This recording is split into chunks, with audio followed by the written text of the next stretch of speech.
미국이 발칵 뒤집혔습니다. 미국이 굳게 믿어왔던 GPS 위성 시스템이 한순간에 무너졌기 때문입니다. 고작 북한의 전파 공격 한 방에 GPS 시스템이 마비되자 미군은 큰 충격에 빠졌습니다. 더 충격적인 건 미국이 그토록 무시해왔던 한국의 위성 시스템 KPS가 단 3분 만에 상황을 해결해버린 것인데요. 전 세계 언론은 한국의 기술력이 미국을 뛰어넘었다며 연일 특종 보도를 쏟아냈지만 미국 국방부는 단순한 우연일 뿐 미국의 기술력이 최고라는 사실은 변함없다며 필사적으로 반박했습니다. 하지만 얼마 뒤 미 국방부 수석 국장은 결국 자존심을 내려놓고 한국의 시스템을 배우겠다고 선언해 모든 관계자들을 경악하게 했습니다. 대체 무슨 일이 있었던 걸까요? 세계 최고를 자부하던 미국의 자존심마저 완벽히 무너뜨린 한국형 위성 시스템의 놀라운 기술력. 지금 시작합니다. 저는 마크 해밀턴이라고 합니다. 미국 국방부 항공우주기술국에서 GPS와 항법기술을 총괄하는 수석국장으로 일하고 있죠. 55년을 살아오면서 저에게는 한 가지 강한 확신이 있었습니다. 바로 미국의 GPS 기술은 전 세계 최고라는 것이었죠. 그런데 어느 날 아침 제 인생을 완전히 뒤바꿀 사건이 일어났습니다. 국장님, 긴급 상황입니다. 부하 직원이 숨을 헐떡이며 제 사무실로 뛰어들어왔어요. 한눈에 봐도 보통 일이 아니란 걸 알 수 있었습니다. 북한에서 GPS 재민 공격을 감행했습니다. 한반도 전역의 GPS 신호가 완전히 마비됐습니다. 처음엔 별것 아니라고 생각했습니다. 북한의 GPS 교란, 그들이 뭘 할 수 있겠냐 싶었습니다. 하지만 상황은 제 예상보다 훨씬 심각해져 갔습니다. 한국에 주둔 중인 미군 기지의 GPS 시스템이 단 1시간 만에 완전히 마비되어 버렸거든요. 군용 차량들이 길을 잃고 정밀 유도 무기 시스템이 오작동을 일으켰습니다. 더 충격적인 건 민간 항공기까지 영향을 받아 인천공항 착륙이 지연되고 있다는 소식이었어요. 이건 단순한 재밍이 아닙니다. 기술팀장이 보고했습니다. 북한이 우리 GPS 신호의 약점을 정확히 파악하고 공격한 것 같습니다. GPS 시스템이 이렇게 쉽게 무너질 줄이야. 저는 당황했습니다. 미국 GPS는 전 세계에서 가장 정교하고 안전한 시스템이라고 믿어왔거든요. 그런데 북한 같은 작은 나라가 우리 기술을 무력화시킨다니 믿기지 않았습니다. 즉시 대응팀을 구성하게, 신호 복구에 총력을 기울여야 해. 하지만 문제는 거기서 끝나지 않았어요. 3시간이 지나도 6시간이 지나도 상황은 나아지지 않았습니다. 오히려 재밍 신호는 더욱 정교해지고 있었어요. 우리 기술진들은 밤새 컴퓨터 앞에서 씨름했지만 속수무책이었습니다. 국장님, 재밍 신호의 주파수 패턴이 계속 변하고 있어요. 우리가 막으려고 하면 즉시 다른 방식으로 바뀝니다. 기술진들의 보고를 들으면서 저는 점점 초조해졌어요. 이런 일은 처음이었거든요. 그때 제임스 리가 조심스럽게 말했습니다. 국장님, 한국의 KPS 시스템은 정상 작동하고 있다고 합니다. KPS? 그게 뭔가? 한국형 위성항법 시스템의 줄임말입니다. 한국이 독자 개발한 위성항법 시스템이에요. 저는 코웃음을 쳤어요. 한국이 위성항법 시스템을 만들었다고? 그래봤자 우리 GPS를 베낀 거 아니겠어?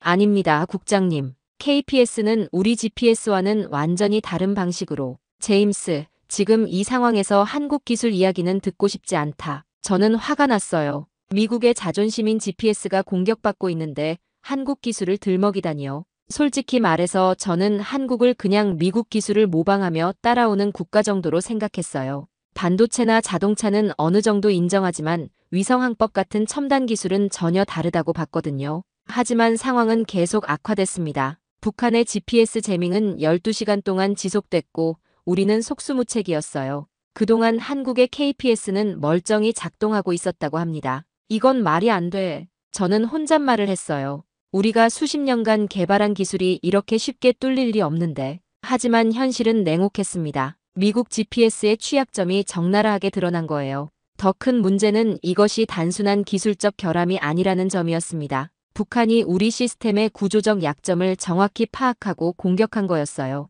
국장님, 한국 언론에서 이렇게 보도하고 있습니다. 부하 직원이 번역본을 건네줬어요. 미군 GPS 시스템 마비되는 동안 한국 KPS는 정상 서비스 제공. 제목만 봐도 기분이 나빴습니다. 마치 우리를 조롱하는 것 같았어요. 그날 밤, 저는 사무실에서 밤을 새웠습니다. 보고서를 작성하면서도 머릿속은 복잡했어요. 정말 우리 기술에 문제가 있는 건가? 한국의 KPS가 정말 우리보다 나은 건가? 하지만 그런 생각을 하는 제 자신이 싫었습니다. 미국이 세계 최강의 기술 대국 아닌가요? 한국 같은 작은 나라가 우리를 앞설 리 없다고 생각했어요. 새벽 4시쯤 되어서야 북한의 재민 공격이 멈췄습니다. 하지만 손상은 이미 커졌어요. 12시간 동안의 GPS 마비로 인한 경제적 손실만 수백억 달러에 달했습니다. 다음 날 아침 국방부에서 긴급회의가 소집됐습니다. 해밀턴 국장, 이번 사태의 원인 분석과 대책을 보고하세요. 저는 떨리는 목소리로 보고를 시작했어요. 북한의 GPS 재민 공격은 우리가 예상했던 것보다 훨씬 정교했습니다. 그들이 우리 시스템의 약점을 정확히 파악하고 있었어요. 회의실은 조용했습니다. 모든 시선이 저에게 쏠렸어요. 그래서 대책은 무엇인가? 현재 보안 강화 방안을 검토 중입니다만 말을 흐리며 아무리 생각해봐도 제 머리론 도저히 뾰족한 수가 떠오르지 않았습니다. 일주일 후 저는 마지못해 한국행 비행기에 몸을 맡겼습니다. 국방부 상층부의 강력한 지시였어요. 해밀턴 국장, 한국의 위성항법 기술을 직접 확인하고 오게. 솔직히 가기 싫었습니다. 한국이 뭘 보여준다는 건지 의심스럽기만 했어요. 제임스 리가 옆자리에서 말했습니다. 국장님, 열린 마음으로 보시면 좋겠습니다. 제임스, 난 이미 충분히 열린 마음이야. 하지만 현실적으로 생각해봐. 한국이 우리보다 앞선 기술을 가지고 있다는 게 말이 되나? 인천공항에 도착했을 때 한국항공우주연구원 사람들이 마중을 나왔어요. 그 중에서도 눈에 띄는 사람이 하나 있었습니다. 안녕하세요, 해밀턴 국장님. 저는 원종서입니다. 한국항공우주연구원에서 KPS 연구를 담당하고 있습니다. 원종서 박사는 생각보다 온화한 인상이었어요. 하지만 저는 경계심을 늦추지 않았습니다. 반갑습니다, 원 박사님. 한국의 기술을 직접 보러 왔습니다. 목소리에는 의도적으로 회의적인 톤을 담았어요. 다음 날 한국항공우주연구원을 방문했습니다. 원종서 박사가 직접 안내를 해주더군요. 국장님, 먼저 저희 KPS의 기본 원리부터 설명드리겠습니다. 대회의실에 들어서자 거대한 스크린이 펼쳐졌어요. 원종서 박사가 프레젠테이션을 시작했습니다. KPS는 기존 GPS와는 완전히 다른 신호 구조를 가지고 있습니다. 특히 재민 공격에 대한 저항성을 높이기 위해 저는 중간에 말을 끊었어요. 잠깐, 원 박사님. 결국 GPS의 모방 아닌가요? 기본 원리는 같잖습니까? 원종서 박사는 잠깐 당황하는 표정을 지었지만 곧 차분하게 대답했습니다. 물론 위성을 이용한 측이라는 기본 개념은 같습니다. 하지만 신호 처리 방식과 보안 기술은 완전히 다릅니다. 그래서 지난번 북한의 재민 공격에도 KPS는 영향을 받지 않았던 것이죠. 그 말에 저는 기분이 나빠졌어요. 마치 우리 GPS의 취약점을 지적하는 것 같았거든요. 원 박사님, 그런 식으로 말씀하시면 마치 미국 GPS에 문제가 있다는 것처럼 들리는데요. 회의실 분위기가 어색해졌습니다. 원종서 박사가 조심스럽게 말했어요. 그런 의미가 아닙니다, 국장님. 다만 각 시스템마다 특성이 다르다는 말씀을 드린 것뿐입니다. 하지만 저는 이미 불쾌한 마음이 들어 있었어요. 프레젠테이션이 계속됐지만 집중할 수가 없었습니다. 결국 우리 기술을 베껴서 조금 고친 게 전부겠지. 그런 생각만 맴돌았어요. 점심 식사 후 대전 시내를 구경하는 시간이 있었습니다. 그런데 택시를 타고 이동하던 중 갑자기 운전기사가 당황하기 시작했어요. 내비게이션이 이상하네요. 길을 못 찾고 있어요. 저는 제 스마트폰을 확인해 봤습니다. GPS 신호가 약해져 있었어요. 제임스, 이것도 재민 공격 아닌가? 제임스 리도 당황한 표정이었습니다. 그런 것 같습니다, 국장님. 그런데 이상한 일이 일어났어요. 원종서 박사는 전혀 당황하지 않았습니다. 오히려 자신의 스마트폰을 보며 차분하게 말했어요. 운전기사님, 저희 KPS 내비게이션을 사용해보세요. KPS요? 네, 한국형 위성항법 시스템입니다. 지금 GPS가 교란당하고 있지만 KPS는 정상입니다. 운전기사가 KPS 앱을 실행하자 즉시 정확한 위치가 표시됐어요. 길 안내도 완벽했습니다. 저는 충격을 받았어요. 정말로 GPS는 안 되는데 KPS는 멀쩡하다고? 그때 원종서 박사가 조심스럽게 말했습니다. 국장님, 이게 바로 저희가 말씀드리고 싶었던 부분입니다. KPS는 재민 공격에 대한 저항성이 매우 높습니다. 저는 화가 났어요. 이런 상황을 미리 알고 있었다는 건가? 마치 저를 시험하려고 한 것 같았거든요. 원 박사님, 이 상황을 미리 알고 계셨나요? 아닙니다, 국장님. 하지만 이런 재민 공격은 한반도에서 자주 발생합니다. 그래서 저희가 KPS를 개발한 이유 중 하나죠. 원종서 박사의 말투는 여전히 차분했어요. 하지만 저에게는 마치 도전장처럼 들렸습니다. 호텔로 돌아온 후 저는 제임스 리와 진지한 대화를 나눴어요. 제임스, 정말 한국 기술이 우리보다 나은 건가? 국장님, 적어도 재밍 저항성 면에서는 그런 것 같습니다. 하지만 이해가 안 돼. 우리가 수십 년간 연구한 기술인데. 제임스 리가 신중하게 말했습니다. 국장님, 때로는 나중에 시작한 쪽이 더 나은 결과를 만들어내기도 합니다. 기존 시스템의 문제점을 미리 파악하고 개선할 수 있거든요. 그 말이 맞는 것 같으면서도 인정하기 싫었어요. 미국의 자존심이 상한 기분이었거든요. 그날 밤 저는 잠들지 못했습니다. 창 밖으로 보이는 대전 시내의 불빛들을 바라보며 생각에 잠겼어요. 정말 내가 틀렸던 건가? 한국을 너무 과소평가했던 건 아닐까? 하지만 여전히 마음 한편으로는 인정하고 싶지 않았습니다. 하루 이틀 봤다고 해서 판단할 수는 없잖아요. 내일 더 자세히 살펴봐야겠다고 다짐했습니다. 다음 날 아침 원종서 박사가 특별한 제안을 했습니다. 국장님, 오늘은 저희 기술 운영센터를 보여드리겠습니다. 실제로 KPS가 어떻게 작동하는지 직접 확인하실 수 있어요. 저는 여전히 회의적이었지만 따라갔습니다. 기술 운영센터는 생각보다 규모가 컸어요. 거대한 모니터들이 벽면을 가득 채우고 있었고 수십 명의 기술자들이 실시간으로 시스템을 모니터링하고 있었습니다. 이곳에서 한반도 전체의 KPS 신호를 관리합니다. 원종서 박사가 설명했어요. 특히 GPS 재밍 공격이 발생할 때 즉시 대응할 수 있는 시스템을 갖추고 있습니다. 그때 갑자기 경보음이 울렸습니다. 재밍 신호 감지. 서해안 지역에서 강력한 교란 신호가 포착됐습니다. 기술자들이 일제히 움직이기 시작했어요. 저는 깜짝 놀랐습니다. 또 재밍 공격인가요? 원종서 박사가 침착하게 대답했습니다. 네, 하지만 걱정하지 마세요. 저희는 이런 상황에 대비하고 있습니다. 모니터를 보니 실제로 서해안 일대의 GPS 신호가 교란되고 있었어요. 하지만 KPS 신호는 멀쩡했습니다. 어떻게 이런 일이 가능한 거죠? 저는 믿을 수 없다는 표정으로 물었어요. 저희 KPS는 적응형 신호 처리 기술을 사용합니다. 기술팀장이 설명했습니다. 재밍 신호가 감지되면 즉시 신호 구조를 변경해서 교란을 회피합니다. 그것도 자동으로요? 네, 인공지능 기반의 자동 대응 시스템입니다. 저는 점점 당황했어요. 이런 기술이 정말 존재한다는 게 믿어지지 않았거든요. 그럼 재밍 신호의 위치도 추적할 수 있나요? 물론입니다. 기술자가 키보드를 몇 번 두드리자 화면에 정확한 좌표가 나타났어요. 재밍 신호 발생 지점 북위 38도 12분, 동경 124도 47분, 추정 신호 강도 15kW, 발신 시간 오전 10시 23분 14초. 저는 입을 다물 수 없었습니다. 이렇게 정확한 정보를 실시간으로 파악한다니요. 이 정보는 얼마나 정확한 건가요? 오차 범위 50m 이내입니다. 원종서 박사가 자신 있게 말했어요. 그리고 이 정보를 바탕으로 재밍 신호를 차단할 수도 있습니다.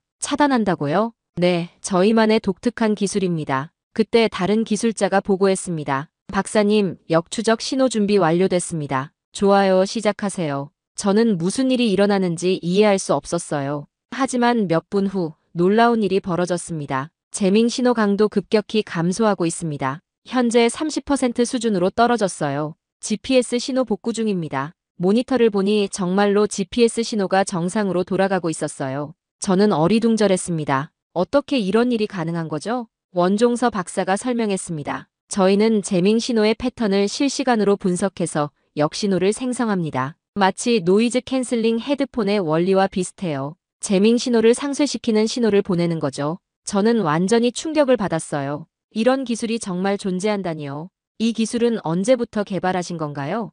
약 10년 전부터 시작했습니다. 북한의 GPS 재밍이 점점 심해지면서 필요성을 느꼈거든요. 제임스 리가 저를 바라보며 말했습니다. 국장님, 이제 이해가 되시나요? 저는 대답할 수 없었어요. 솔직히 말해서 완전히 놀랐거든요. 이런 수준의 기술을 한국이 보유하고 있다니요. 원 박사님, 이 기술을 개발한 팀은 몇 명이나 되나요?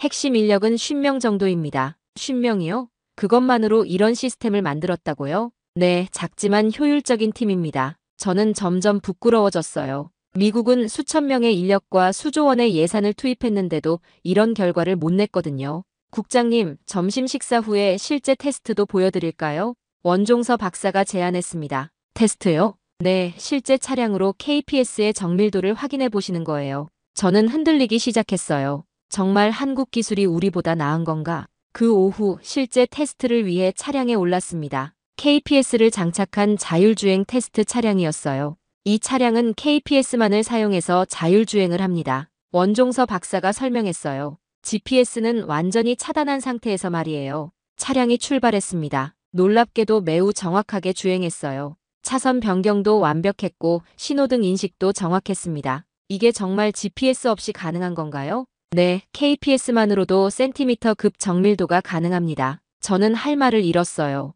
이 정도면 미국 기술보다 확실히 앞선 것 같았거든요. 그날 저녁 호텔방에서 저는 깊이 생각했습니다. 지금까지 제가 가지고 있던 생각들이 모두 틀렸던 것 같아요. 한국을 과소평가했고 우리 기술을 과대평가했던 거죠. 하지만 여전히 인정하기는 어려웠습니다. 가슴에 아직 미국인으로서의 자존심이 남아있었기 때문입니다. 한국에서 돌아온 지 일주일 후 저는 여전히 혼란스러웠습니다. 한국의 KPS 기술이 인상적이긴 했지만 여전히 마음 한편으로는 인정하고 싶지 않았어요. 그래도 우리 GPS가 세계 표준 아닌가? 그런 생각을 하며 일상 업무에 집중하려고 했습니다. 그런데 그날 오후 제 인생을 또 한 번 뒤흔들 사건이 터졌어요. 국장님, 긴급 상황입니다. 기술팀장이 급하게 뛰어들어왔습니다. 텍사스 포트 후드 기지에서 대규모 군사훈련 중 GPS 장애가 발생했어요. 또 북한 재밍인가? 아닙니다. 이번엔 다릅니다. 원인 불명의 신호 간섭이에요.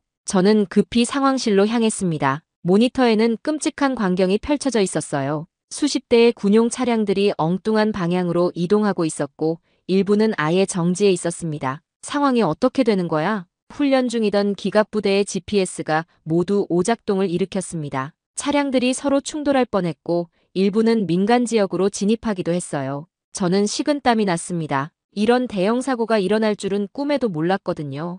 인명피해는 없나? 다행히 큰 부상자는 없습니다. 하지만 차량 손상이 심각해요. 그리고 무엇보다 훈련이 완전히 중단됐습니다. 더 큰 문제는 이 사건이 언론에 보도됐다는 것이었어요. 미군 GPS 시스템 대규모 오작동으로 군사훈련 중단, 첨단 무기체계의 근본적 결함 드러나 헤드라인만 봐도 심각한 상황이었습니다. 그리고 몇 시간 후 더욱 충격적인 소식이 들려왔어요. 국장님, 국방장관께서 직접 오신다고 합니다. 지금요? 네, 30분 후에 도착 예정입니다. 저는 당황했어요. 국방장관이 직접 온다는 건 보통 일이 아니거든요. 30분 후 국방장관이 상황실에 나타났습니다. 표정이 굉장히 심각했어요. 해밀턴 국장, 설명해 보시오. 장관님, 현재 원인을 파악 중입니다만. 파악 중이라고? 이미 사고가 난 지 6시간이 지났소. 국방장관의 목소리가 높아졌습니다. 이런 일이 실제 전쟁에서 일어났다면 어떻게 될 뻔했는지 생각해봤소.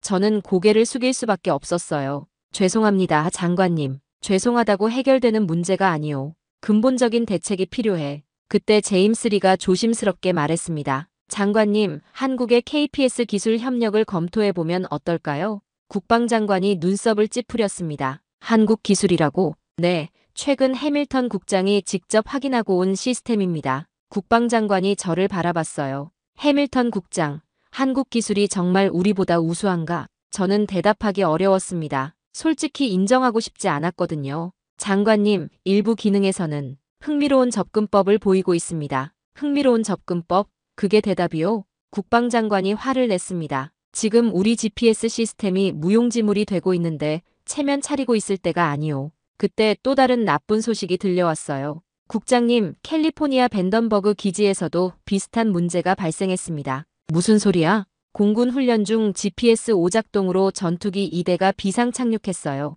저는 머리가 하얘졌습니다. 이제 단순한 사고가 아니라 시스템 전체의 문제라는 게 분명해졌거든요. 국방장관이 단호하게 말했습니다. 해밀턴 국장, 즉시 한국과 기술 협력을 추진하시오. 장관님, 하지만은 없소. 이건 명령이야. 우리 군대의 안전이 걸린 문제라고. 저는 굴욕감을 느꼈어요. 미국이 한국의 도움을 요청한다는 게 자존심상 받아들이기 어려웠거든요. 그날 밤 저는 잠들 수 없었습니다. 사무실에서 밤을 새며 보고서를 작성했어요. 하지만 머릿속은 온통 복잡한 생각들로 가득했습니다. 정말 한국과 협력해야 하는 건가? 우리 기술로는 해결할 수 없는 건가? 다음 날 아침 또 다른 충격적인 소식이 기다리고 있었어요. 국장님, 의회에서 긴급 청문회를 열겠다고 합니다. 청문회요? 네, GPS 시스템 오작동 사태에 대한 책임을 묻겠다는 거예요. 저는 절망적인 기분이었습니다. 이제 정말 궁지에 몰린 것 같았어요. 그때 제임스 리가 다가와서 말했습니다.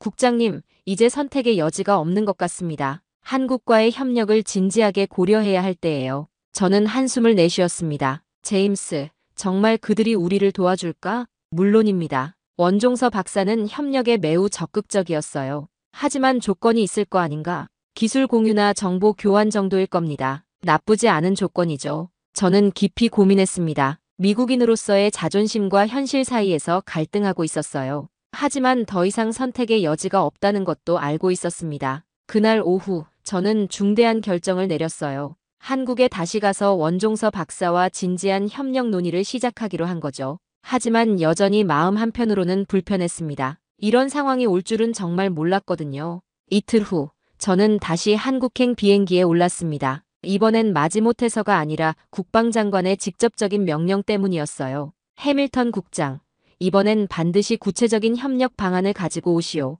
우리 군의 신뢰도가 바닥에 떨어졌어. 빨리 해결해야 해. 비행기 안에서 저는 복잡한 심정이었습니다. 미국이 다른 나라의 기술 협력을 요청한다는 것 자체가 굴욕적으로 느껴졌거든요. 특히 제가 그동안 과소평가했던 한국에게 말이에요. 인천공항에 도착하자 원종서 박사가 직접 마중을 나왔습니다. 국장님, 다시 뵙게 되어 반갑습니다. 원 박사님, 이번엔 좀 더 진지한 이야기를 해야 할 것 같습니다. 원종서 박사의 표정이 진지해졌어요. 물론입니다. 미국의 상황을 언론을 통해 들었습니다. 차 안에서 원종서 박사가 말했습니다. 국장님, 우리도 이런 문제를 겪어봤기 때문에 상황을 이해합니다. 북한의 지속적인 재민 공격 때문에 많은 시행착오를 겪었거든요. 저는 조금 위안이 됐어요. 적어도 비난하거나 조롱하지는 않는 것 같았거든요. 다음 날, 본격적인 기술 협력 회의가 시작됐습니다. 한국항공우주연구원의 대회의실에는 양국의 전문가들이 모였어요. 원종서 박사가 먼저 말을 꺼냈습니다.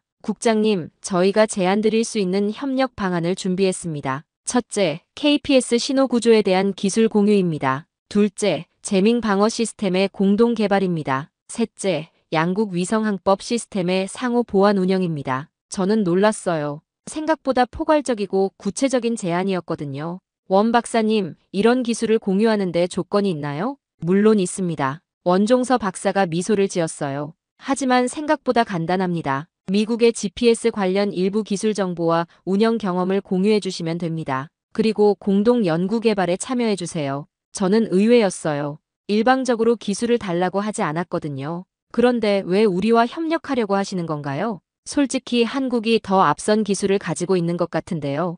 원종서 박사가 진지하게 대답했습니다. 국장님, 기술은 혼자만으로는 완성되지 않습니다. 미국의 GPS는 전 세계적인 네트워크와 풍부한 운영 경험을 가지고 있어요. 저희 KPS는 아직 한반도에 국한되어 있죠. 서로의 장점을 합치면 더 강력한 시스템을 만들 수 있습니다. 그 말을 듣고 저는 조금 부끄러웠어요. 원종서 박사는 진정한 협력을 원하고 있었는데 저는 여전히 경쟁의식만 가지고 있었거든요. 회의가 진행되면서 저는 점점 놀라게 됐습니다. 한국 연구진들의 기술 수준이 상상 이상이었어요. 이 알고리즘은 어떻게 개발하신 건가요? 머신러닝을 이용해서 재밍 패턴을 실시간으로 학습합니다. 그래서 새로운 형태의 공격에도 자동으로 대응할 수 있어요. 머신러닝요? 우리도 연구하고 있지만 아직 실용화는. 저희는 이미 3년 전부터 실제 시스템에 적용하고 있습니다. 저는 할 말을 잃었어요. 우리가 연구 단계에서 머뭇거리고 있을 때 한국은 이미 실용화까지 마쳤다는 거잖아요. 점심시간에 원종서 박사와 개인적인 대화를 나눴습니다. 원 박사님, 솔직히 말씀드리면 처음에는 한국 기술을 인정하기 어려웠습니다. 원종서 박사가 웃으며 말했어요. 당연합니다, 국장님. 저라도 그랬을 겁니다. 미국은 이 분야의 선구자이자 리더였으니까요. 하지만 기술은 계속 발전하죠. 누구든 더 나은 방법을 찾을 수 있어요. 그 순간 저는 깨달았습니다. 기술에는 국경이 없다는 걸 말이에요. 중요한 건 누가 먼저 시작했느냐가 아니라 누가 더 나은 해결책을 찾았느냐였어요. 오후에는 실제 시스템 통합 테스트를 진행했습니다. 미국 GPS와 한국 KPS를 연동하는 실험이었어요. 국장님, 두 시스템이 완벽하게 연동되고 있습니다. 기술자가 보고했어요. GPS 신호가 약해지면 자동으로 KPS로 전환되고 KPS에 문제가 생기면 GPS로 복귀합니다. 모니터를 보니 정말 놀라웠어요. 두 시스템이 마치 하나인 것처럼 매끄럽게 작동하고 있었거든요. 이런 통합이 정말 가능한 건가요? 네, 저희가 처음부터 호환성을 고려해서 설계했습니다. 원종서 박사가 자랑스럽게 말했어요. 언젠가 이런 날이 올 것이라고 생각했거든요. 그날 저녁 원종서 박사가 저를 저녁 식사에 초대했습니다. 한국 전통 요리를 맛보면서 우리는 더 깊은 이야기를 나눴어요. 국장님, 저도 처음에는 미국을 따라잡는 것만 생각했습니다. 하지만 언젠가부터 함께 발전하는 게 더 중요하다고 느끼게 됐어요. 경쟁보다는 협력이 더 큰 성과를 낸다는 걸 깨달았거든요. 저는 원종서 박사의 말을 듣고 깊은 생각에 빠졌습니다. 경쟁에만 몰두해 있던 제 자신을 반성하게 됐습니다. 다음 날 원종서 박사가 특별한 곳으로 저를 안내했습니다. 국장님, 오늘은 저희 연구소의 핵심 시설을 보여드리겠습니다. 지하 3층에 위치한 연구실이었어요. 들어서자마자 저는 입을 다물 수 없었습니다. 벽면 가득히 설치된 대형 모니터들, 최첨단 컴퓨터 시설들, 그리고 각종 위성통신 장비들이 한눈에 들어왔거든요.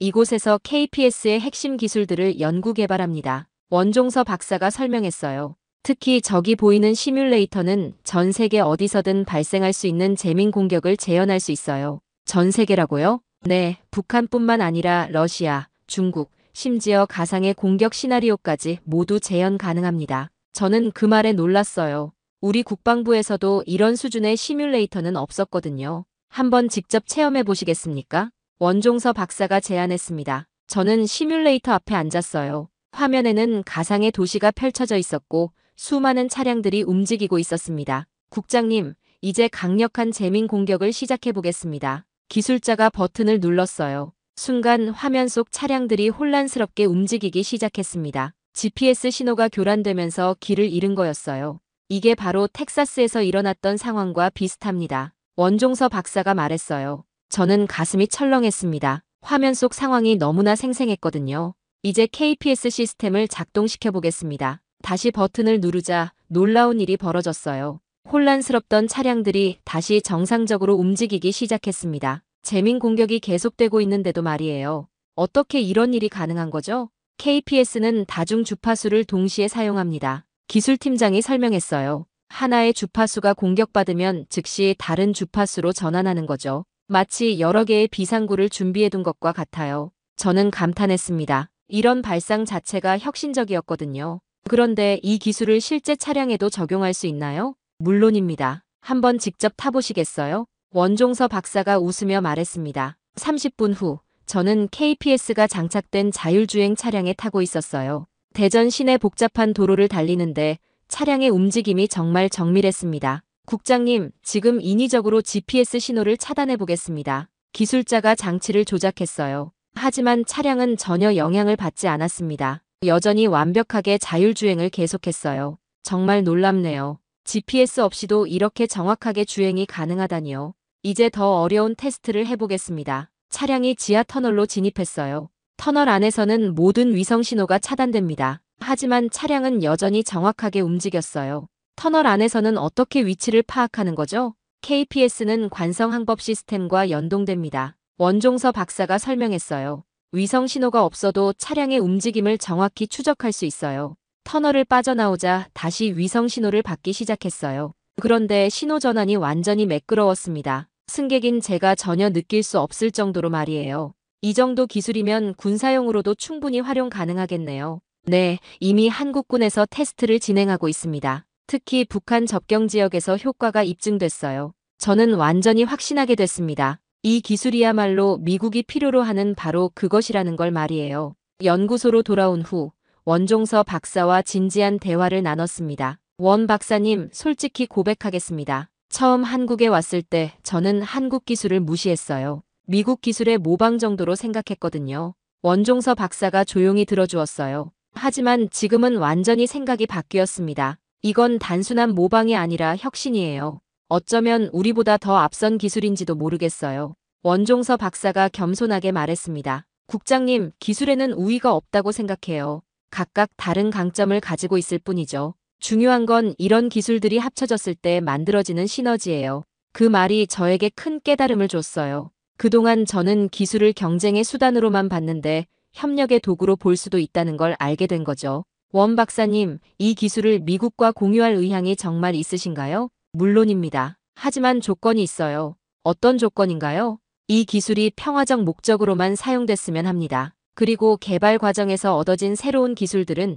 양국이 공유하는 거죠. 저는 흔쾌히 동의했어요. 이런 조건이라면 충분히 받아들일 수 있었거든요. 그날 밤 호텔에서 저는 국방부에 긴급 보고서를 작성했습니다. 한국의 KPS 기술은 우리가 현재 직면한 문제들을 해결할 수 있는 핵심 기술입니다. 즉시 기술 협력을 추진할 것을 건의합니다. 보고서를 보내고 나서 저는 뿌듯한 기분이었어요. 드디어 제대로 된 해결책을 찾았다는 생각이 들었거든요. 그리고 무엇보다 원종서 박사라는 훌륭한 파트너를 만났다는 게 기뻤습니다. 다음 날 아침 국방부에서 긍정적인 답변이 왔어요. 해밀턴 국장, 즉시 정식 협력 협정을 체결하라. 이 문제를 빨리 해결해야 한다. 저는 원종서 박사에게 이 소식을 전했습니다. 박사님, 우리 국방부에서 정식 협력에 동의했습니다. 원종서 박사의 얼굴에 환한 미소가 떠올랐어요. 정말 좋은 소식이네요, 국장님. 이제 진짜 협력이 시작되는 거군요. 저는 가슴이 벅찼습니다. 협력에서 오는 뿌듯함과 기쁨은 정말 처음 느껴보는 감정이었거든요. 한 달 후 스위스 제네바에서 열린 국제위성항법 기술회의에 참석했습니다. 전 세계 50여 개국의 전문가들이 모이는 중요한 행사였어요. 저는 이번 회의에서 특별한 발표를 준비하고 있었습니다. 미국과 한국의 기술 협력에 대한 공식 발표였거든요.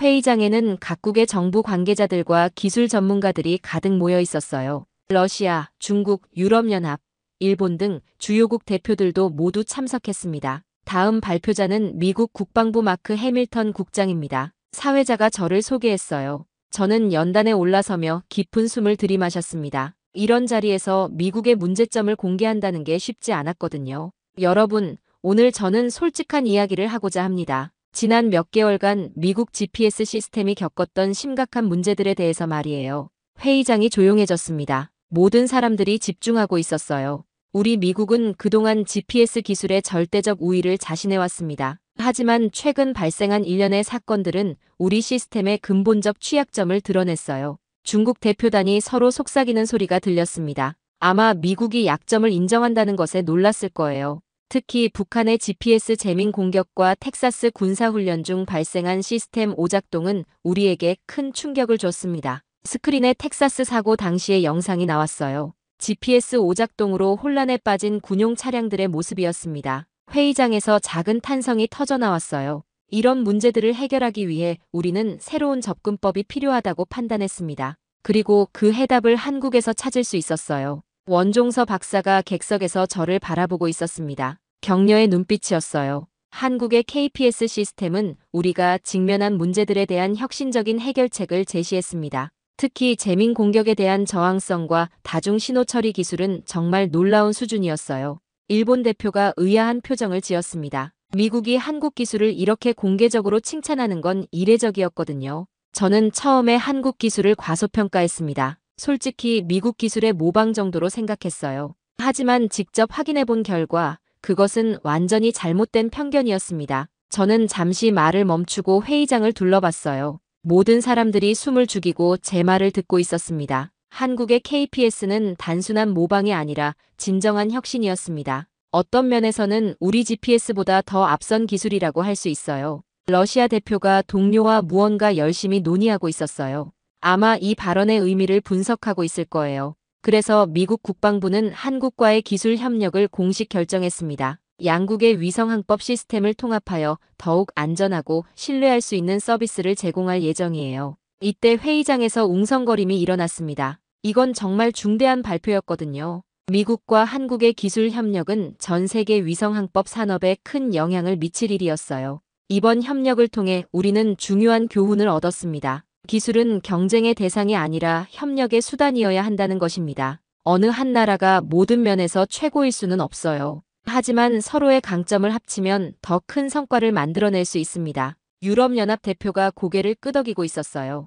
제 말에 공감하는 것 같았습니다. 마지막으로 저는 개인적인 고백을 하고 싶습니다. 이번 일을 통해 저 자신이 얼마나 편견에 사로잡혀 있었는지 깨달았어요. 기술의 우수성은 국적이나 규모가 아니라 아이디어의 참신함과 실행력에 달려있다는 걸 배웠습니다. 회의장이 완전히 조용해졌어요. 제 마지막 말이 모든 사람들에게 깊은 인상을 준 것 같았습니다. 앞으로 미국과 한국의 협력이 전 세계 위성항법 기술 발전에 기여하기를 바랍니다. 그리고 다른 국가들도 이런 협력의 정신을 함께 해주시기를 희망합니다. 발표를 마치자 회의장에서 박수가 터져 나왔어요. 특히 원종서 박사가 일어서서 박수를 치는 모습이 보였습니다. 발표 후 기자회견에서 많은 질문들이 쏟아졌어요. 국장님, 미국이 다른 나라 기술을 인정하기가 쉽지 않았을 텐데요. 물론 쉽지 않았습니다. 하지만 현실을 직시해야 했어요. 우리의 자존심보다 국민의 안전이 더 중요하니까요. 한국 기술의 어떤 점이 가장 인상적이었나요?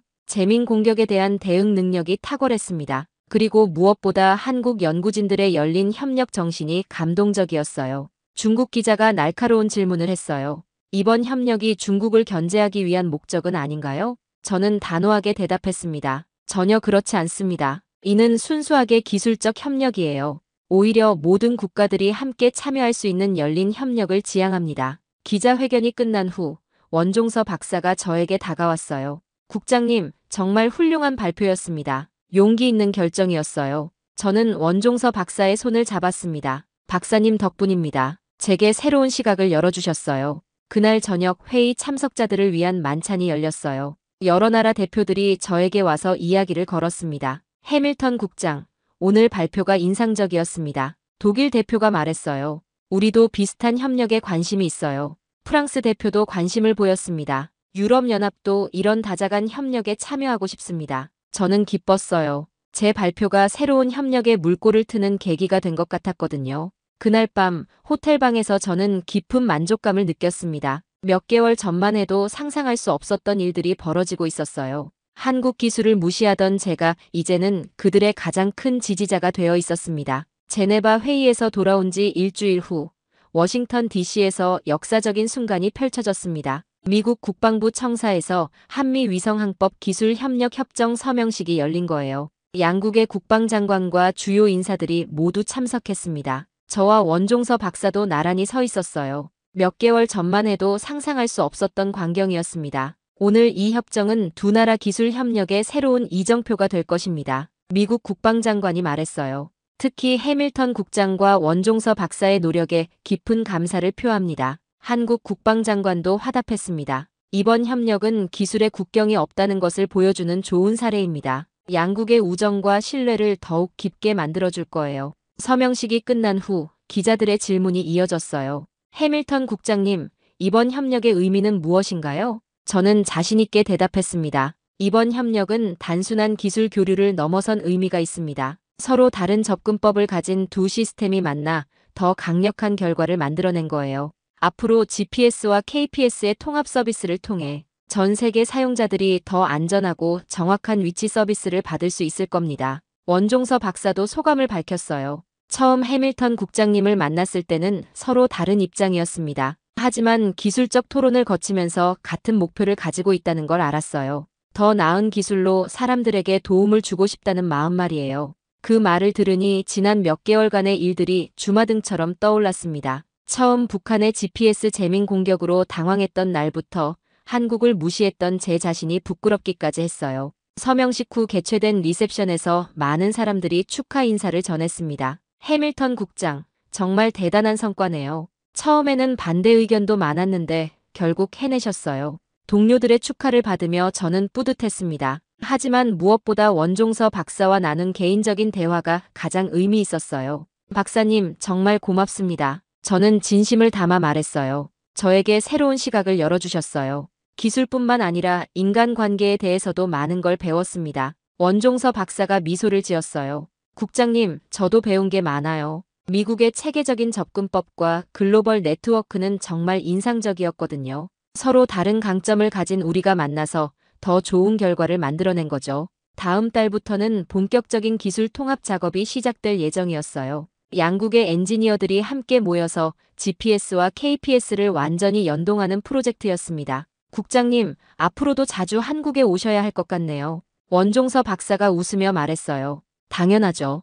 이제 우리는 진정한 파트너니까요. 몇 개월 후 첫 번째 통합 시스템 테스트가 성공적으로 완료됐습니다. 미국 본토와 한반도에서 동시에 진행된 테스트에서 완벽한 성과를 거뒀어요. GPS 신호가 교란되면 즉시 KPS로 전환되고 반대 상황에서도 매끄럽게 작동했습니다. 더 놀라운 건 두 시스템을 함께 사용할 때의 정확도였어요. 기존 GPS보다 3배 이상 정밀한 위치 정보를 제공할 수 있었거든요. 해밀턴 국장, 이번 성과가 국제적으로 큰 주목을 받고 있습니다. 제임스 리가 보고했어요. 유럽연합에서도 비슷한 협력을 제안해왔고 일본도 관심을 보이고 있어요. 정말 기쁜 소식이었습니다. 1년 후 저는 다시 한국을 방문했습니다. 이번에는 공식 업무가 아니라 개인적인 여행이었어요. 원종서 박사가 가족들과 함께 저를 초대해 준 거였습니다. 국장님, 한국 음식은 어떠세요? 원종서 박사의 부인이 물었어요. 정말 맛있습니다. 특히 김치찌개가 일품이네요.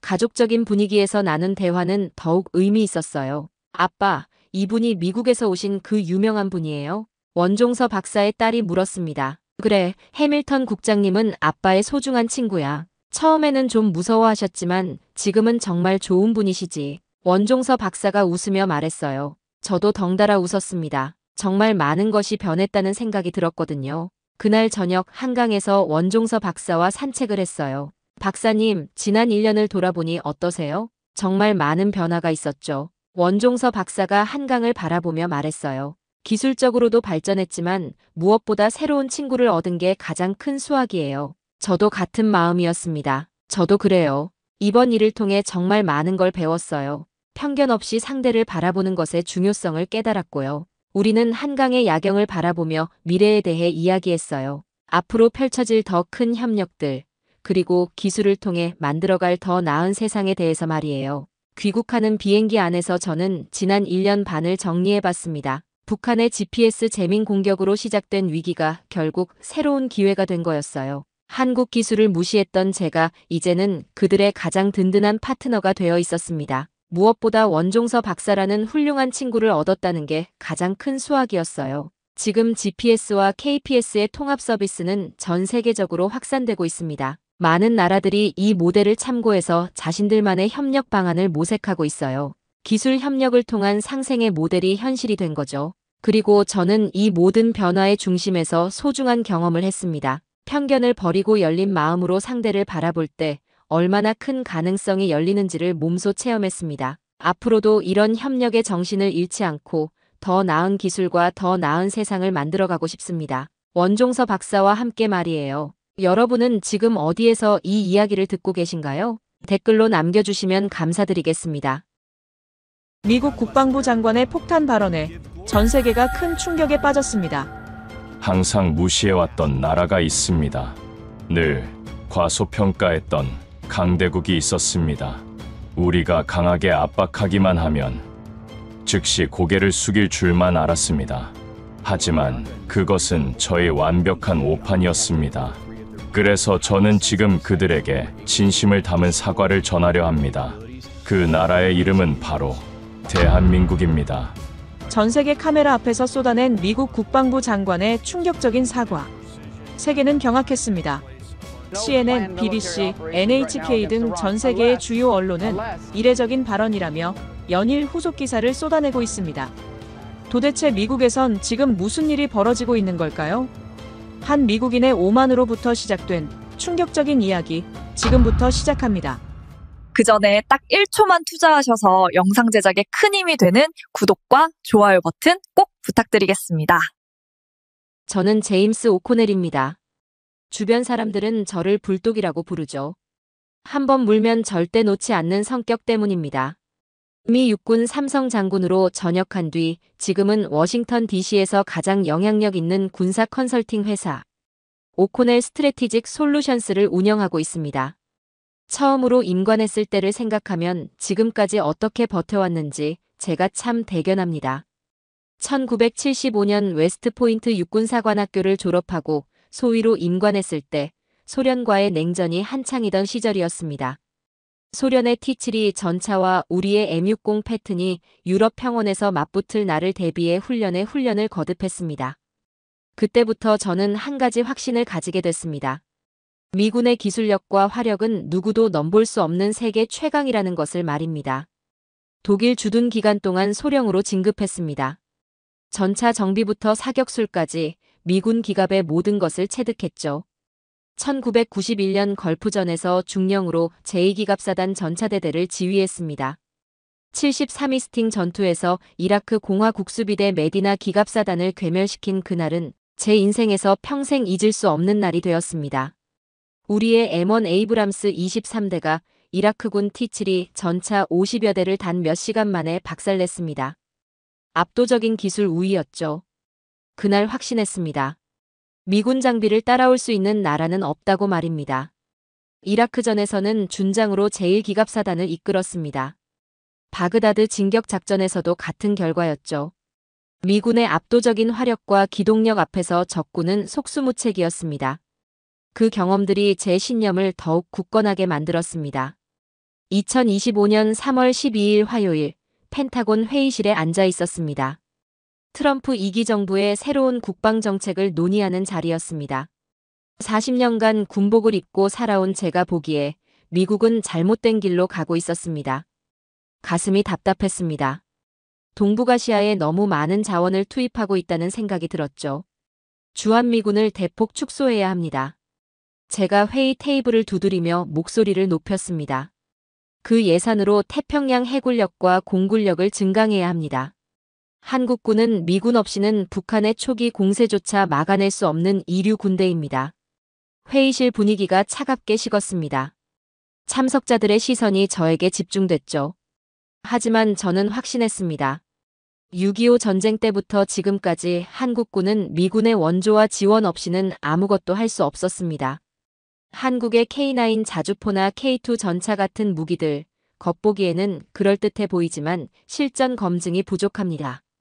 저는 자료를 넘기며 계속했습니다. 우리의 팔라딘 자주포나 M1 에이브람스와 비교할 수 없죠. 결국 미군 장비의 값싼 모방작일 뿐입니다. 국방부 차관이 고개를 끄덕였습니다. 제 말에 동조하는 눈치였죠. 마음이 조금 놓였습니다. 역시 경험 많은 군인들은 현실을 알고 있구나 싶었습니다. 그날 저녁 7시 서울에 있는 아들 데이비드와 화상통화를 했습니다.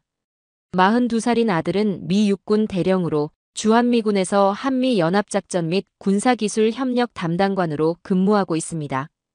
MIT에서 인공지능과 군사전략을 복수 전공한 똑똑한 놈이지만 가끔 현실 감각이 떨어집니다. 아버지, 오늘 회의에서 또 주한미군 축소 이야기를 하셨죠? 데이비드의 목소리가 화면 너머로 들려왔습니다.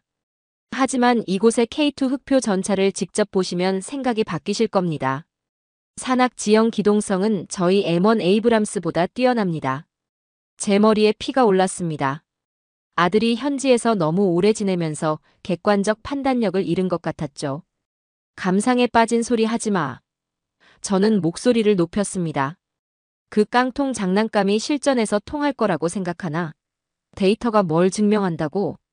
하지만 아버지, 능동 방호 시스템과 화력 제어 시스템의 정확도가. 그만. 저는 소리를 질렀습니다. 내가 그곳에서 너무 오래 있어서 판단력이 흐려진 거다.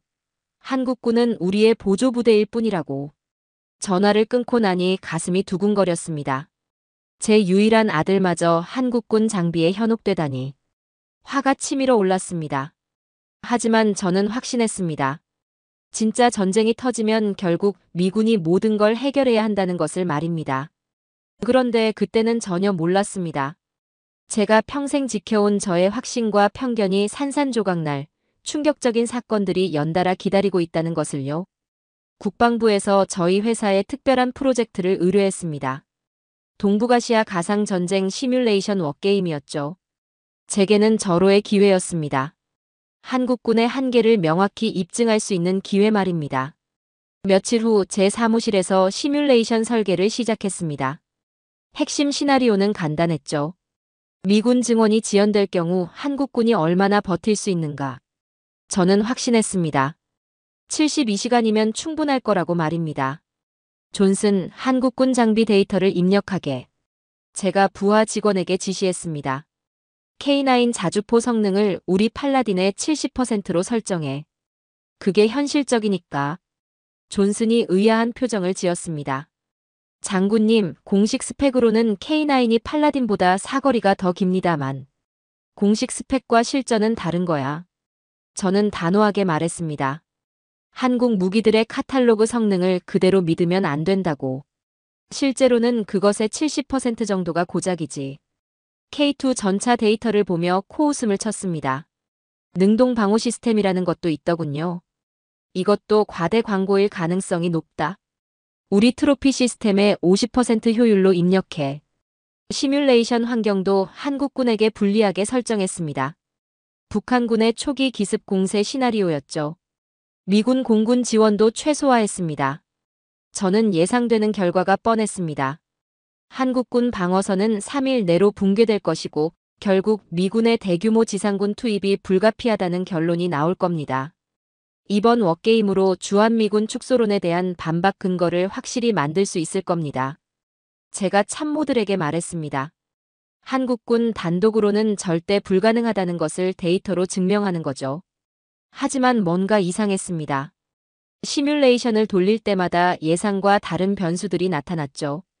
K9 자주포의 기동성이 생각보다 높게 나왔습니다. 사격 후 신속한 진지 이탈 능력 때문에 북한군 대포병 레이더가 잘 잡아내지 못했죠. 뭔가 잘못됐군.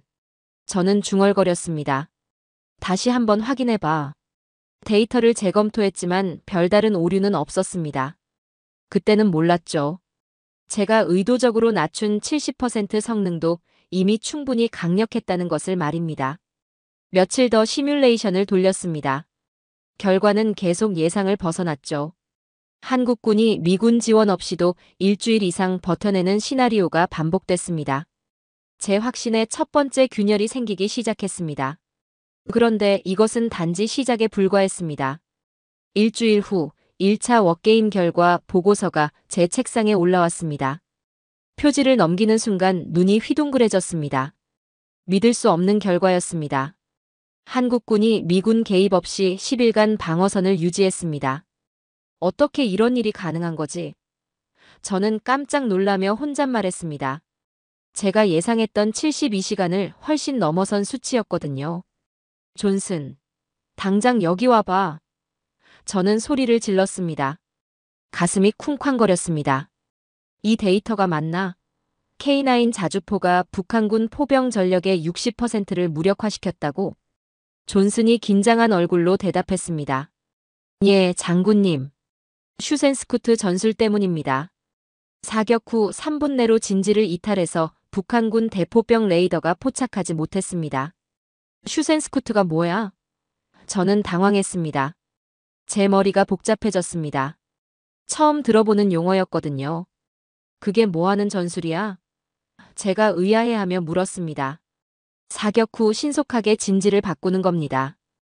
K9 자주포의 기동성이 워낙 뛰어나서 가능한 전술입니다.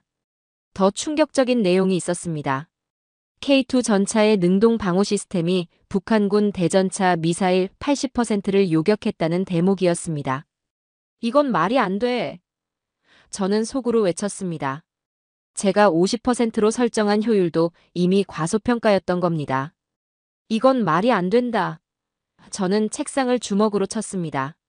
손바닥이 아팠습니다. 한국 장비가 이렇게 성능이 좋을 리 없어. 분명 데이터 입력에 오류가 있었을 겁니다.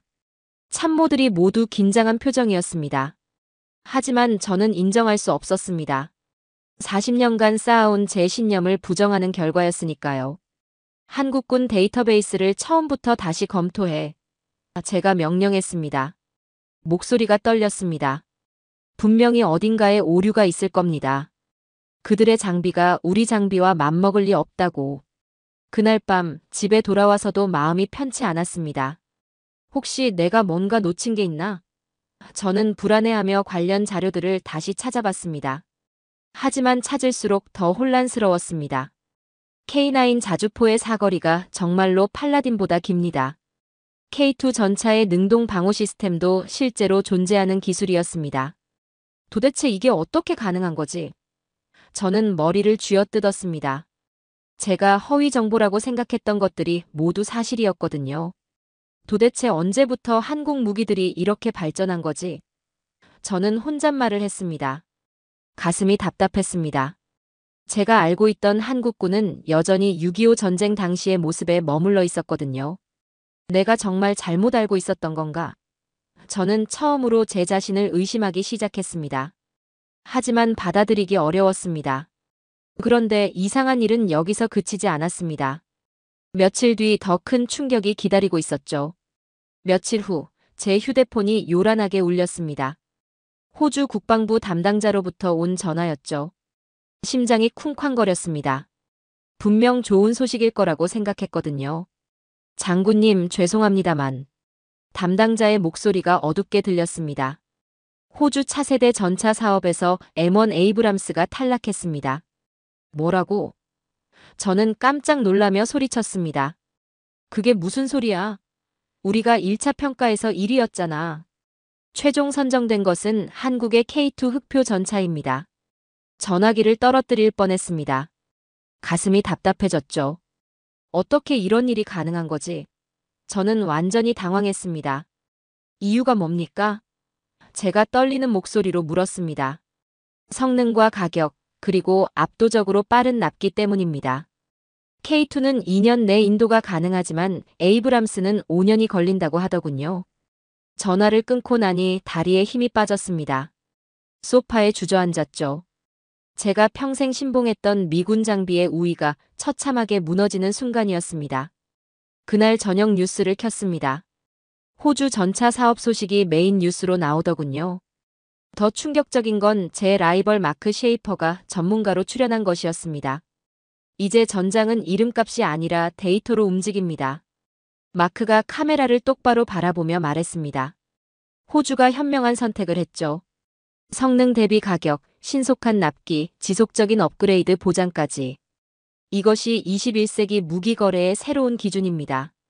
혈압이 확 올랐습니다. 저놈이 저를 겨냥해서 하는 말이라는 걸 뻔히 알 수 있었거든요. 마크는 제 회사에서 독립해 나간 배신자였습니다. 다음 날 워싱턴 포스트에 관련 기사가 실렸습니다. 제목부터 가슴을 찔렀죠. 미군 장비의 신화, 호주에서 깨지다. 기사 마지막에는 더 치명적인 문장이 있었습니다. 업계 전문가들은 이번 사건이 미국 방산업계에 큰 충격을 줄 것으로 예상한다고 밝혔다. 제 휴대폰이 쉴 새 없이 울렸습니다. 기자들의 전화였죠. 모두 제 의견을 묻는 내용이었습니다. 하지만 저는 아무 말도 할 수 없었습니다. 뭐라고 설명해야 할지 모르겠더군요. 회사 직원들의 시선도 달라졌습니다. 복도에서 마주치면 어색하게 인사하고 지나가더군요. 제 권위에 균열이 생긴 게 눈에 보였습니다. 그날 밤 혼자 술을 마시며 생각했습니다. 정말로 제가 틀렸던 걸까? 한국 무기들이 이렇게 뛰어난 성능을 갖고 있었던 걸까? 하지만 인정하고 싶지 않았습니다. 하지만 더 큰 충격은 아직 시작도 하지 않았었다는 걸 그때는 전혀 몰랐습니다. 호주 사업 실패로 멘붕에 빠져있던 그때 아들 데이비드로부터 이메일이 왔습니다. 제목을 보는 순간 가슴이 철렁했죠. 아버지께 드리는 비공식 보고서라고 적혀 있었습니다. 이게 뭐지?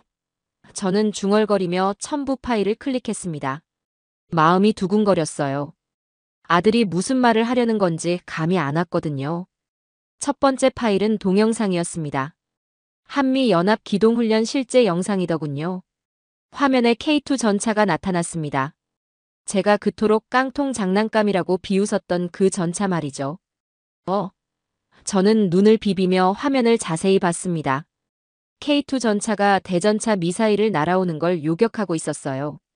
능동 방호 시스템이 실제로 작동하는 모습이었습니다. 더 놀라운 건 다음 장면이었습니다. 험준한 산악 경사로를 K2가 M1 에이브람스보다 빠르게 올라가고 있었어요. 믿을 수 없었습니다. 이런 일이 가능한 거야? 제가 깜짝 놀라며 되물었습니다. 아무도 없는 사무실에서 혼잣말을 했죠. 데이비드의 상세한 분석 보고서가 첨부되어 있었습니다. K2의 파워팩 출력비, 능동 방호 시스템 요격률, 산악지형 기동성 데이터까지 모든 게 정확히 기록되어 있었어요. 아버지, 이 데이터들은 모두 실전 훈련에서 직접 측정한 수치들입니다.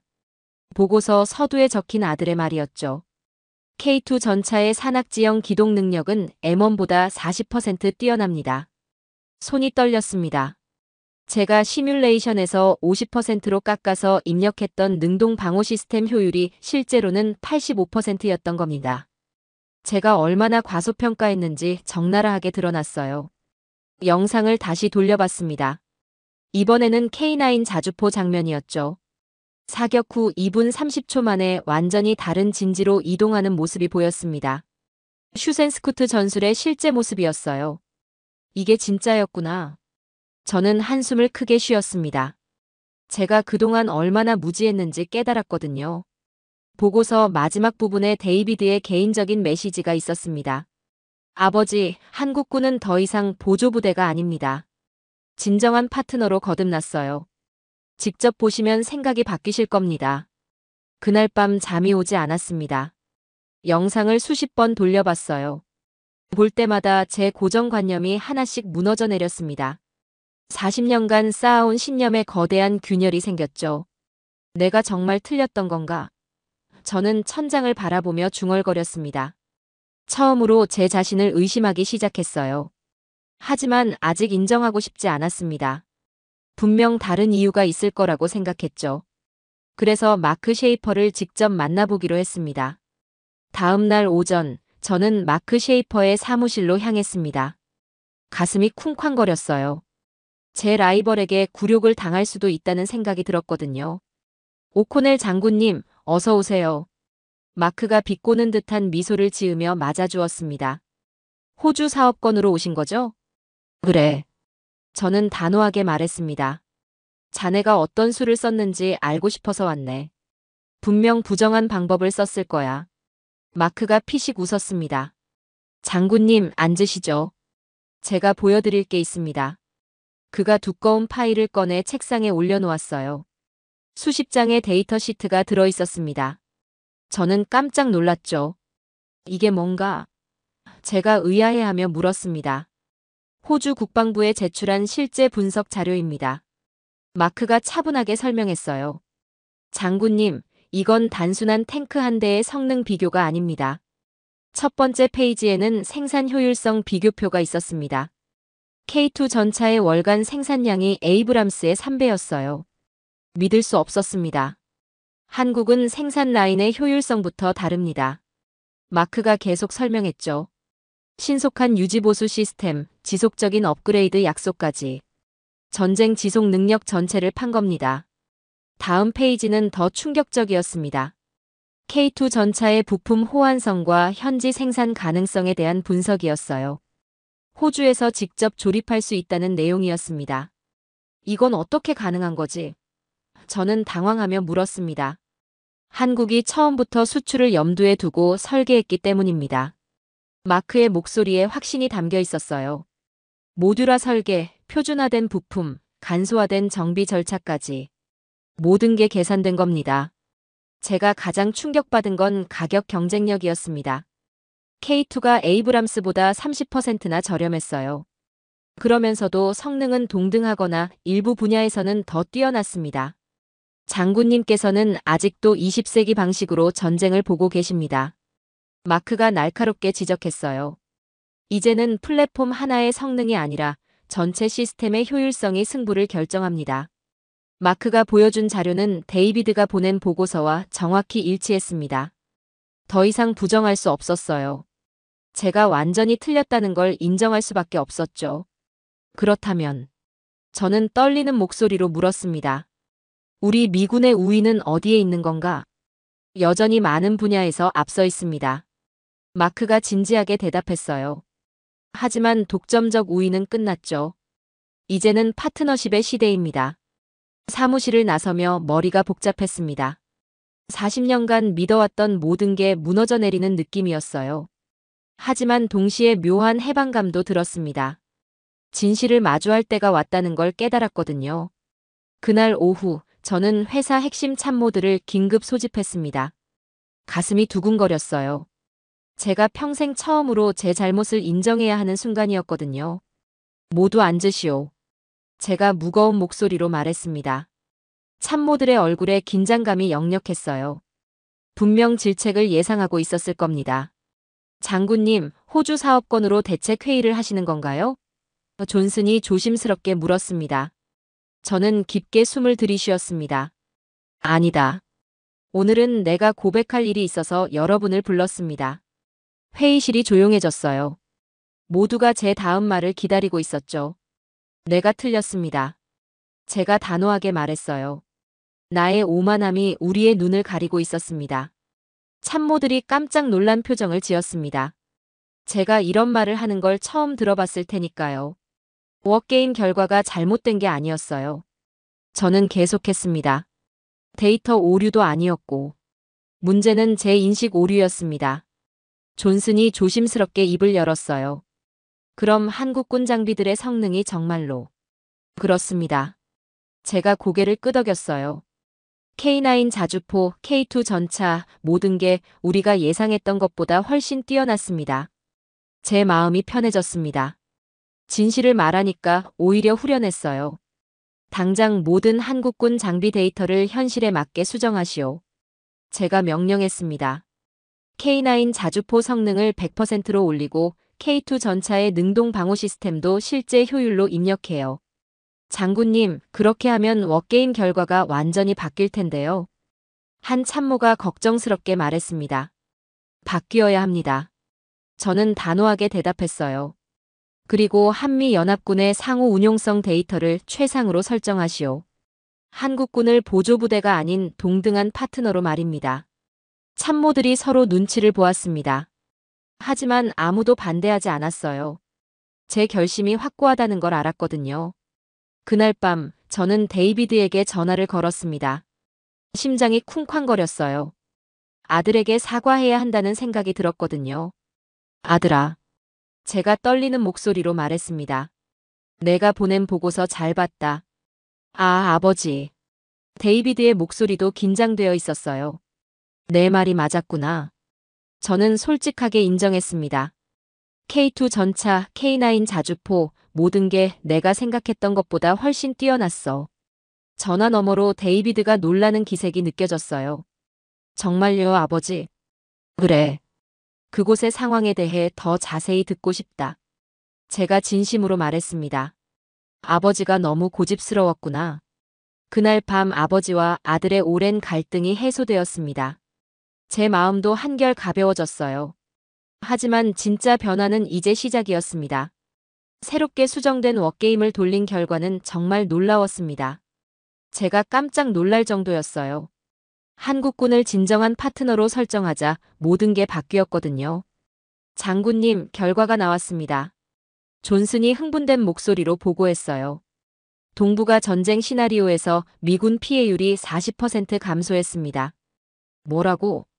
저는 믿을 수 없다는 표정으로 물었습니다. 40%나? 예. 그리고 전쟁 승리 확률은 85%에서 95%로 올라갔습니다. 존슨이 계속 설명했어요. 한미연합작전의 시너지 효과가 예상보다 훨씬 컸습니다. 데이터를 보니 명확했습니다. K9 자주포의 정밀 타격과 K2 전차의 기동 방어가 미군의 공중 우위와 완벽하게 조합되었어요. 진정한 파트너십의 위력이었습니다. 이제야 진실이 보이는군. 저는 한숨을 쉬며 중얼거렸습니다. 며칠 후 저는 제 명예를 걸고 국방부에 새로운 보고서를 제출했습니다. 제목은 새로운 초석, 전략적 동반자 대한민국에 대한 재고였어요. 가슴이 두근거렸습니다. 보고서에서 저는 주한미군 축소를 격렬히 반대했습니다. 오히려 한국과의 군사기술 동맹을 최고 수준으로 격상시켜야 한다고 역설했어요. 완전히 정반대의 주장이었죠. 한국군은 더 이상 우리의 보조부대가 아닙니다. 제가 보고서에 적었어요. 21세기 최고 수준의 전략적 파트너입니다. 국방부 반응은 뜨거웠습니다. 어떤 이들은 제가 미쳤다고 했어요. 하지만 데이터는 거짓말하지 않았습니다. 점점 더 많은 사람들이 제 주장에 동조하기 시작했죠. 한 달 후, 저는 생애 처음으로 한국을 방문했습니다. 데이비드와 함께 철원의 K9 자주포 사격 훈련을 참관하게 되었어요. 심장이 쿵쾅거렸습니다. 아버지, 저기 보세요. 데이비드가 가리키며 말했어요. K9이 사격 준비를 하고 있습니다. 순간 지축을 울리는 포성이 터졌습니다. 제 몸이 짜릿해졌어요. 155mm 포탄이 15km 떨어진 목표물을 정확히 명중시켰습니다. 대단하군. 저는 감탄하며 중얼거렸습니다. 사격 후 3분도 안 되어 K9이 완전히 다른 진지로 이동했어요. 슈센스쿠트 전술의 실제 모습이었습니다. 제가 영상으로만 봤던 그 광경이 눈앞에서 펼쳐졌죠. 이제 믿으시겠어요? 데이비드가 미소 지으며 물었습니다. 저는 고개를 끄덕였어요. 과거의 오만함 대신 진심 어린 경외감이 마음속에 자리 잡았습니다. 한국군에 대한 존경심도 생겼죠. 그날 저녁 데이비드와 함께 한강을 바라보며 생각했습니다. 40년간 쌓아온 편견을 버리는 게 이렇게 후련할 줄 몰랐어요. 아버지, 변화를 받아들이셨네요.